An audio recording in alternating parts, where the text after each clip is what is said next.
For many couples, having a baby doesn't come easy, and having a baby after 40 can be even more difficult. But you're about to meet an inspiring couple who defied some steep odds. After losing their first child to cancer, Mary Jo and Shane Dunn desperately wanted to be parents again. But she was 46 years old, and the odds were stacked against her. After surviving extreme heartbreak, the Dunns decided to try to overcome the impossible.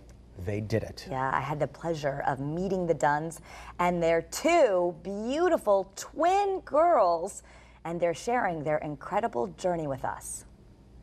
Hi. Yes, I like that smile. A smile can melt a heart or heal a broken one. Riley and Kelsey Dunn are two happy babies that are nothing short of a miracle.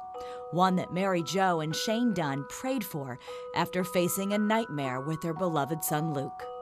When he was 13 months old, I was feeding him his bottle and I felt a hard area on his belly.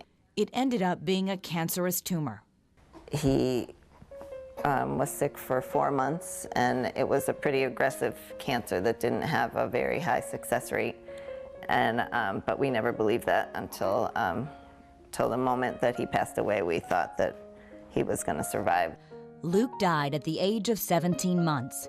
Though Mary Jo knew she could never replace Luke, she felt she had to try to become a mother again. The question was, could she and should she? She went back to the Yukon Center for Advanced Reproductive Services, where the Dunns had conceived Luke with IVF. I was 44 when Luke passed away, and feeling pretty hopeless for life, and we just decided that we have to try to move forward as hard as it is, and we just immersed ourselves in IVF, and I felt better doing something. Just it got me out of bed each day. Dr. Mary Casey Jacob is a psychologist at the center. It was her job to guide Mary Jo through her roller coaster of emotions.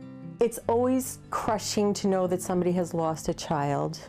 And in a case like the Dunns, because of Mary Jo's age, she had to seek assistance with trying to conceive again within weeks of losing their son. It would be a long journey. After 6 unsuccessful egg retrievals, everyone, including the doctors, worried this just wouldn't work.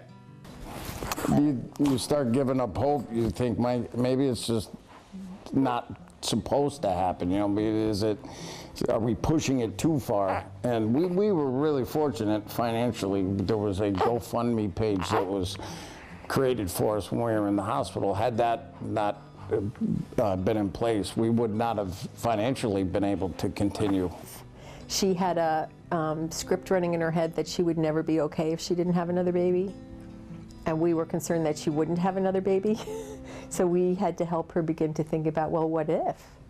Mary Jo convinced her doctors to let her try just one more time, and it turned out to be lucky number 7. That cycle produced these 2 blue-eyed beauties. But at the time, doctors didn't know if it was ethical to implant the embryos that would become Kelsey and Riley. Genetic testing came back showing that those embryos might not be normal. One test showed unknown due to an incomplete DNA sample. The other was what's called a mosaic embryo that contained both normal and abnormal DNA.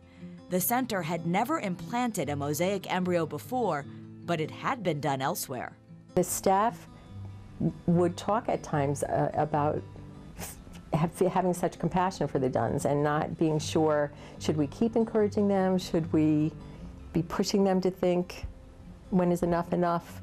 So it was very much of a challenge for them. And Mary Jo has a way of getting everybody to be on her team. She's an extraordinary person. You might say she's 1 in a million.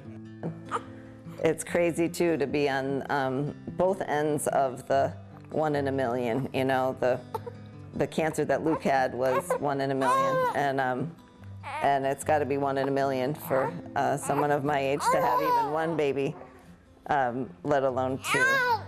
You realize just how precious every first thing they do is. You know, it's when something, you know, like Luke being taken from us so suddenly, now it's like everything that they do for the first time is like you don't want to miss that, and like not 1 second of it. we just look at them all the time and say, like, really? It is. It's like, amazing. And you feel like Luke helped pick them for you? Oh my gosh, I feel like we say that all the time, that he handpicked them, and I believe in the science, but I believe there was a divine intervention that gave us these girls for sure, and that Luke sent us his little sisters, and we see, you know, glimmers of him. Today, as the Dunns juggle the sleeping and feeding and tummy time schedules of these active babies, they joke they better stay in shape as older parents. But Mary Jo wants other women over 40 to keep the faith, even when it gets hard. In the end, I would do it a million times. I would have all the injections and all the appointments, and you know, they're worth everything. These beautiful girls are, you know, the greatest gift we could have ever hoped for. The Dunns certainly crossed a new frontier of science at the center, but to them, it felt like a win for a team of doctors that felt like family. Everyone at the center, from the receptionist to the financial people to the people that did the blood draws, every single person there was over the top kind to us, and we'll never forget. They're like, they really become like friends. And their story perhaps reminds all of us to be grateful for the little things. The little things that used to be really urgent or really important, this is everything. At the end of it all, money, jobs, cars, all that, you know, all the stuff that we all get so wrapped up in. This is, family is the only thing that you have for the time you're here. They certainly are an incredible family, and we're all so happy for them. The babies are doing great, as you can see. The Dunns are over the moon, and Mary Jo, incredible, is a proud mom of twins at the age of 46. For more information on the Center for Advanced Reproductive Services, go to UConnFertility.com.